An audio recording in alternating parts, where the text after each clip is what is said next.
UK as the leader of the forum. Various national, regional and global agencies with agenda to fight terrorism are making their presence felt on the international scene. And all that because we feel that many premises of international law have been challenged. The global war against terrorism is against those agents of terror who belong to different nationalities without owing loyalty to any particular nation and make their presence felt across many states, boundaries and territories. These are not subjects of international law, and their strength lies in their possession of weapons of mass destruction. The anti-terrorism alliance, on the other hand, is represented by states coming together at national, regional and global level to form strategic alliances. But here the fight against terrorism is overshadowed by narrow diplomatic and selfish national interests.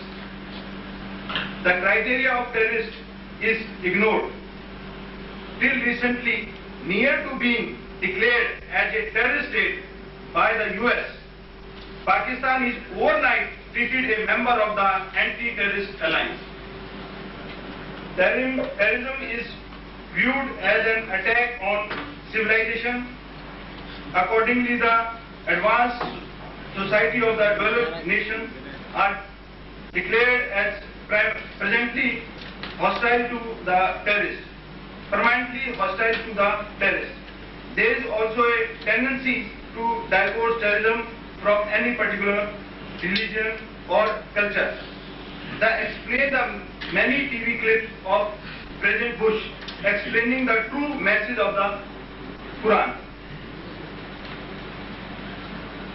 Since global terrorism strikes at the very roots of globalization, at the global level, the fight against terrorism may be seen as a fiscal and mandatory warfare against organized global criminals. The finances and business, the multinationals are at stake. The September 11th bombing and the US retaliation raise many questions which need urgent answers. How to buy warfare to be regulated? Terrorists have access to the world arms trade.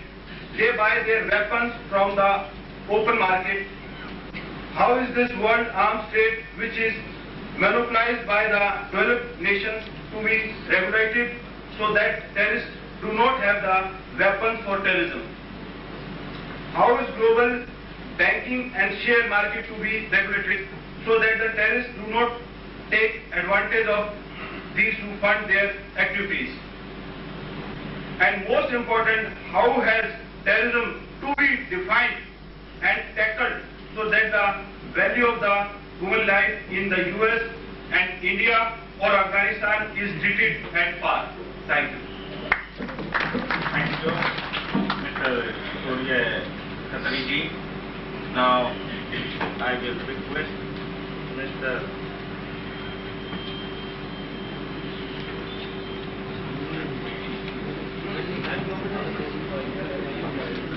Justice J.D. Jain. Now I will request Honorable Mr. Justice J.D. Jain, retired Judge of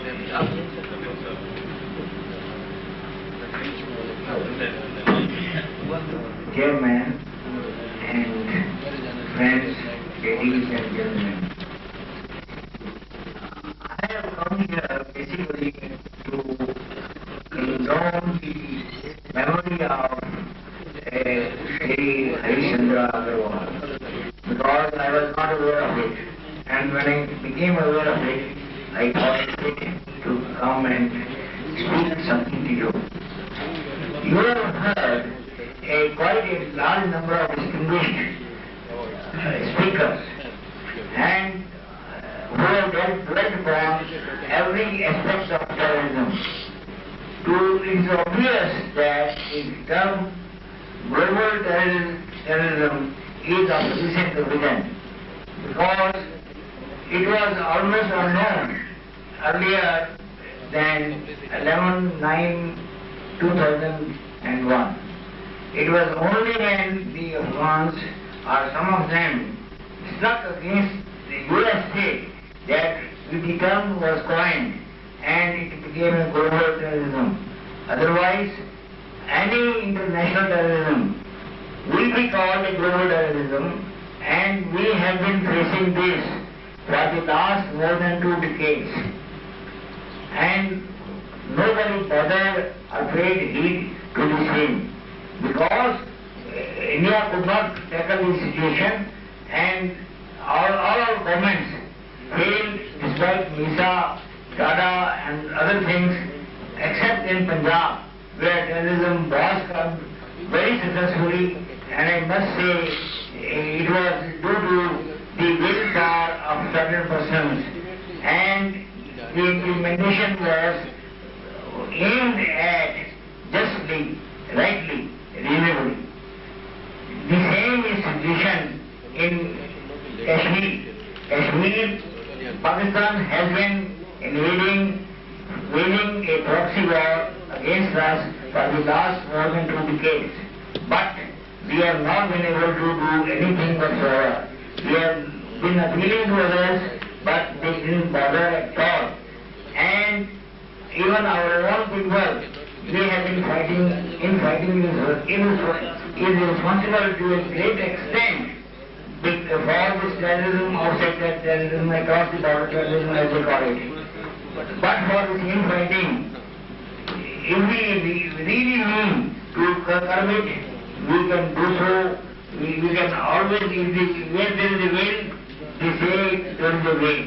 But we lack the will all the time, and we have suffered so heavily in both in territory, wealth and men and property. Therefore, like Mr. Arora has rightly said, and Mr. Other speakers also have pointed out, that we must chalk out.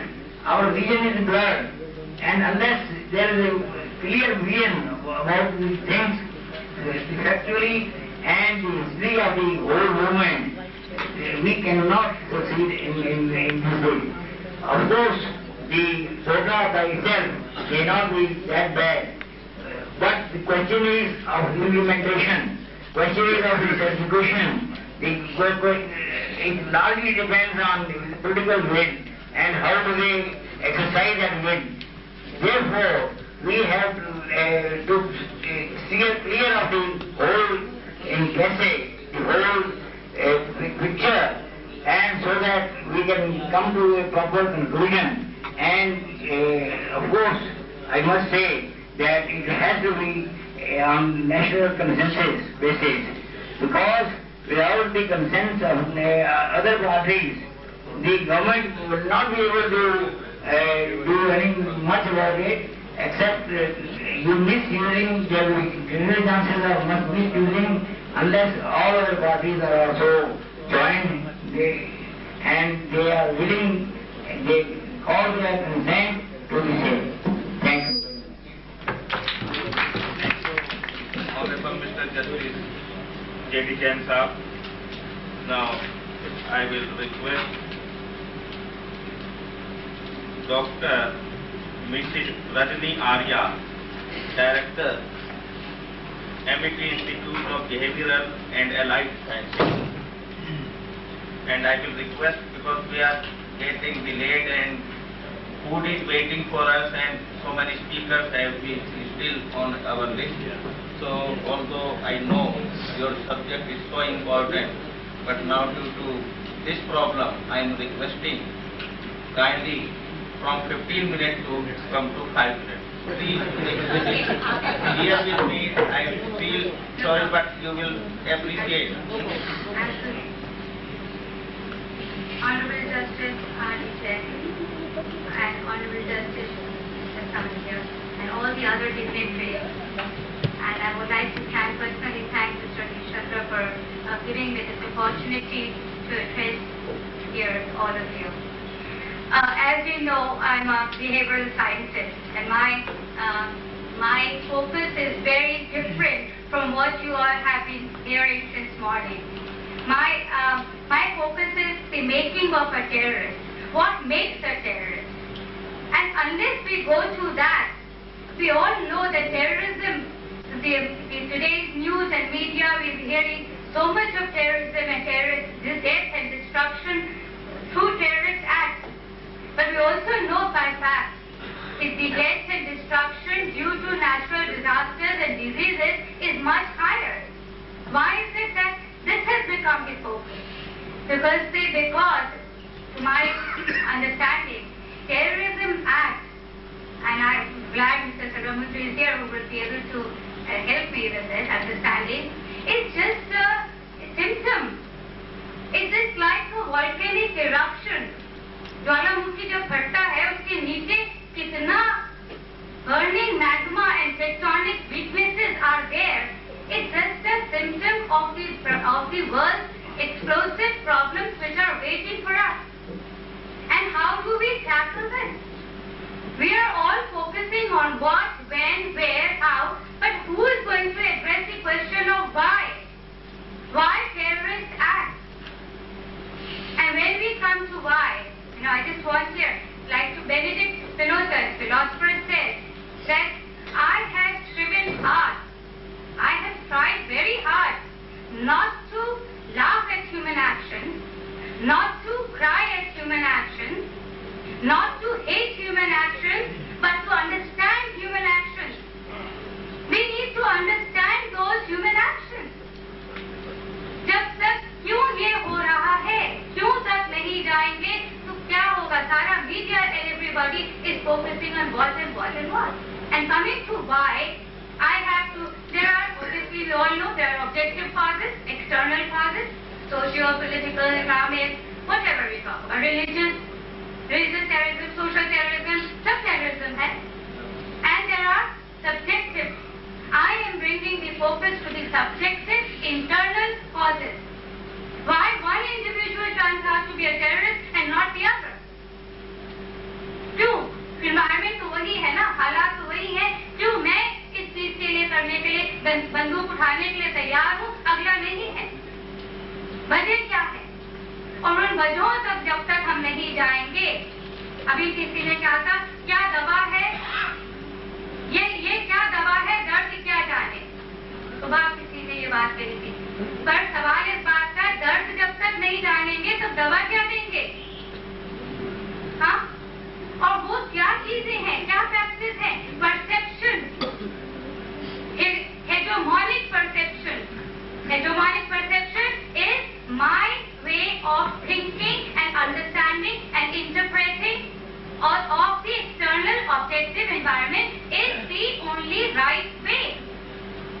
And I will impose it by no matter what means I take. Anti-globalization वालों ने अभी सितंबर में IMF के शेरफिल में क्या कहते हैं, Gennova Italy में, वॉशिंगटन, सब जगह ये नहीं होने दिया, एंटी ग्लोबलाइजेशन नहीं करी. तो क्या टेररिस्ट एक्ट नहीं है? लेदर कोट पहने आपने जाकर उसको फाड़ डाला, फाड़ने से क्या होगा? फटे Manhattan में there are so many people who are tearing off the leather jackets and leather shoes, whatever you are wearing, and killings are going on in that thing. Ireland में छोटे-छोटे बच्चों पे bombs मार फेंक दिए गए. क्यों हो रहा है ये? And that is where I want to bring a little bit of focus of our people, all eminent people who are here. क्योंकि नहीं तो हम ही लोग इसके लिए जिम्मेदार होंगे. आज इतने unknown psychosis के में हम लोग बैठे हैं. Fear of the unknown. इस साइकोटिक बिहेवियर हम लोग के ऊपर आता चला जा रहा है. डर के मारे अपने ही घर में सेफ नहीं फील कर रहे हैं. वजह क्या हो रही है? And who are these people? What are the characteristics of these individuals who have become and take to the terrorist act? They are people who have no self-esteem, very low self.